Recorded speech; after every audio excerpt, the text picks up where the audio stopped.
Qeen baha biiftoo qeen jaalalaaf gootummaan badhaate qarayyoowwan gita hin qabne hedduu sabaaf gumaachite. Deesseen afran qalloo gootuuwwan lubbuu isaanii qaalii otoo hin mararfanne saba isaaniif laatan saba ishee badhaasuun abjuu diinotaa milkii malee hambistee hanga filmaan kuush Oromoo mataa ol qabachiiste. Maarree hordoftoota keenya jaalatamoo kanneen kutaalee addunyaa garaagaraa teessanii karaa foddaa yuutuubiitiin nu hordofaa jirtanii qophii keenya tibbanaatiin seenaa nama jabaa tokko isin biraan geenya. Hanga xumuraa qophii keenyatti turtii keessan nu waliin taa'isaan affeerraa keenya.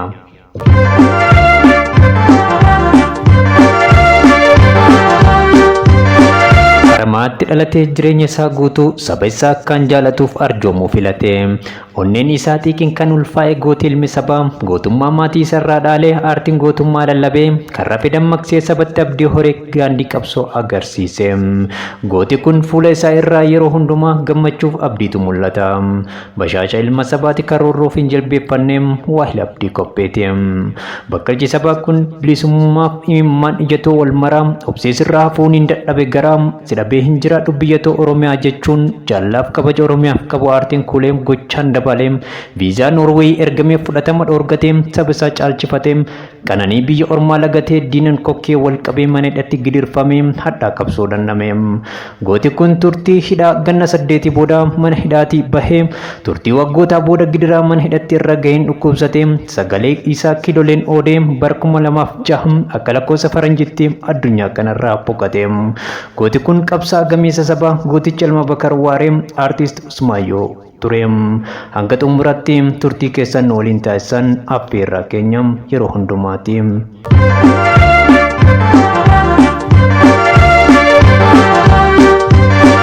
Artisti Usmaayyoo Muusaa Amajjii bara 1967 akka lakkoofsa faranjiitti magaalaa Harumaatti dhalate barnoota isaa hanga kutaa 8ffaas achumatti barate. Ijoollummaa isaatii aadaa saba isaa leellisuu sagalee kiilolee isaatiin uumama naannoo faarsuu fi qabsaa'otaaf geeraree ittiin dhaadachuudhaan kan beekamu Usmaayyoon sirboota Artist Abdullahi Yuunis caqasaa guddate jaalala muuziqaan mooji'ame michuu muuziqaa Oromoo ta'uu danda'e. Umrii isaa dargaggummaatiin maatii isaatiin gargar bahee magaalaa Dirreedawaatti galee artistoota buleeyyii Oromootti of dabale.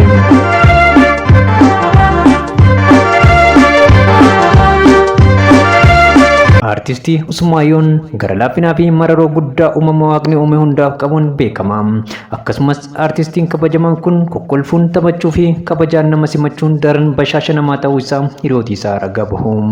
Bakkalchi kun mararoo fi jaalala saba isaaf qabu irraa kan ka'e jiruuf jireenya isaa aarsaa qabsoo bilisummaa Oromoof taasise.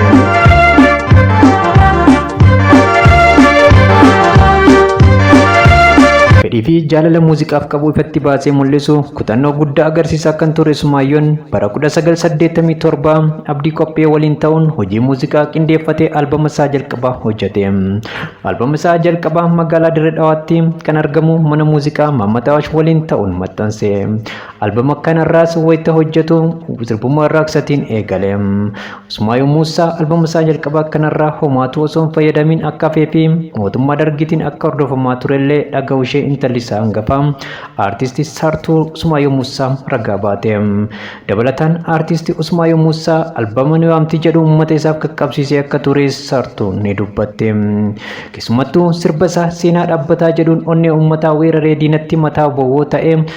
Sirba kana keessatti seenaa dhaabbataa kan yeroo dheeraa haqa yaabbate galmee seenaarraa ifee walga'ii addunyaa maraa argachuuf lolla Oromoonarraa muranne kaane biyyaaf lollaa diina sodaanne hinus nu jala mirga mulqabne qabsoo hundeeffannaa jechuun uummata isaaf dhaame.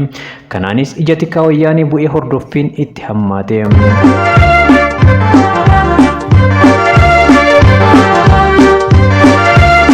Maayirraa mana jireenyaa isaa magaalaa Finfinnee naannoo Gullallee keessaa fuudhamee mana hidhaa buufame. Yeroon artist Usmaayyoo Muusaa qabame sun yeroo hamtuu yeroo qarayyoowwan Oromoo hedduun humna wayyaaneetiin adamsamaa turan ta'uu jaalli isaa dhiyoo artist Sutee Baarentoo ragaa baha. Artist Sutee Baarentoo warra gidiraa mana hidhaa Maakalaawii fi Qaallitti isa waliin dhandhaman keessaati hangafa. Erga Usmaayyoon hidhamee booda maatiin isaa wabiif gaaddisa dhabuun rakkoo hamaaf saaxilamanii.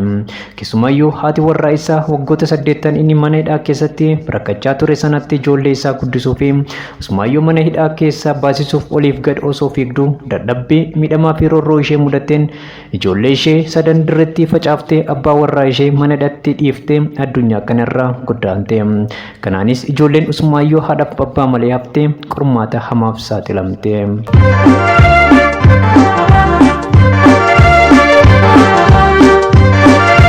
Usmaayyoo waliin magaalaa Finfinnee keessaa qabamuun mana hidhaatti kan darbaman aartistii Suutee Baarentoo turtii gadaa tokkootiif mana hidhaa Maayikalaawii bira jiru sadaffaa afuraffaa achi sammuu Qaallittiitti dararamuu isaanii ni yaadata. Dabalataan wayita qabamanis qabeenya isaanii hunda saamamuun harka duwwaa hafanii hidhattillee dararaa guddaan isaanii irra akka gaheem dubbata. Keessumaayyoo waa'ee isaa aartist Usmaayyoo Muusaa mana dukkanaa keessatti sibiilli harkaa fi miila isaarraa akka hin baane yaadata. Kanaaf mana hidhatti Usmaayyoon baay'ee miidhame jechuun yakkoota murna wayyaanetiin isaan irra ga'e turtii BBC waliin taasise irratti aartistii Suuteen dubbate.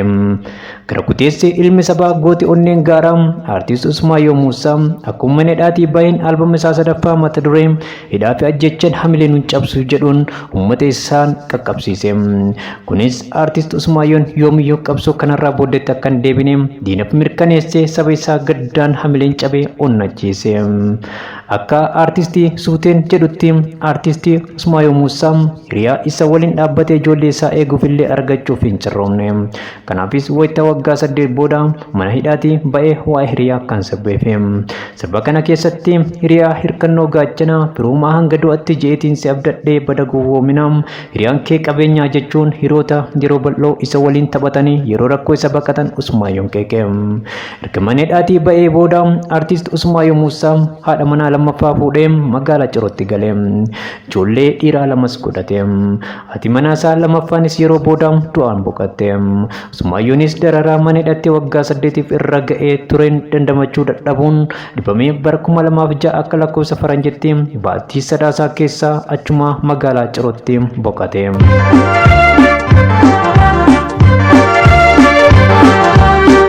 Hordoftoota keenya jaalatamoo seenaa imala qabsoo aartist Usmaayyoo Muusaa yaadannoo wareegamuu isaa waggaa 18ffaa sababeeffachuun kan isin baraan gahaa turre kanumaan goolabuuf dirqamna.